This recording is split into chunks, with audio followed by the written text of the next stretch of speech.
Сен ким Бактияр мырза, сиз айткан маселе мен айтып атам да, кайра эле ошо түшүнбөстүктөн чаташтырып атасыңар. Каада деген эреже эмес. Каада эреже бул салт. Каада мен эмне үчүн айтып атам билесизби? Каада деген сөз бул араб тилинен келип чыккан сөз. Эми ал башка маселе. Талкуулачы. Биринчиден киши жок деп атасызар. Мен жантам бери эмнени айтып атам? Мен ошо асмандан ойлоп таптым. Ошол маселени айтып атпайм. Ошону кайра институционалдык жолго салып, ооба жазылбаптыр. Бүгүн жазсак болбойбу? Жазалы да. Анан жок эле жазылган эмес деп отура беребизби? Дин менен анан укук менен чектеп коюп. Бай, жокпу, жарат да. Замандын талабы ошол да. Өнүгүүнү каалайсыңбы? Ооба, жазуу экен. Баарын калыптандырыш керек. Институционализация, билим берүү бул институт. Тарбия маселеси бул эмне? Ар бир ата эне баланы тарбиялайт. Бирок тарбия институту барбы бизде?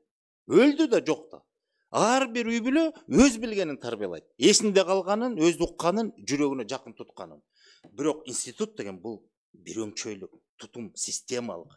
Бул эл деп атсак, мамлекет деп аткандан кийин баарын камтый турган бир нормалар болуш керек да чене. Мен ошону айтып атам. Аны белсенип башташ керек. Биз миңдеген жылдык арткан эл катары бүгүн ооба аксап атабыз, бирок кайра оңдоп жолго салуу эмне?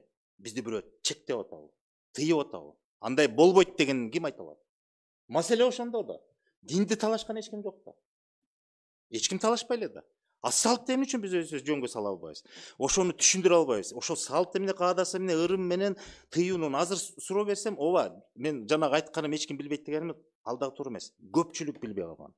Бирок ошо салттуу билимди алып жүрүүчүлөр бар да. Ошо бар болгон үчүн биз ошону иликтеп, изилдеп, ошонун баарын тизмектеп туруп өзүнчө программа катары. Мен муну жел сөз эмес, өзүмдүн оюмду айтканым эмес. Мен буну баягы апробациядан өтүп, иштеп чыгып, ошол эле ак сакал, көк сакал, окумуштуу жанагы этнограф, этнологдор, тарыхчылар менен ушуну талкуулап иштеп жүрүп көрдү да, чындап эле ушул көп нерсени жөнгө сала турган, мындай иретке келтире турган маселе бар экен да.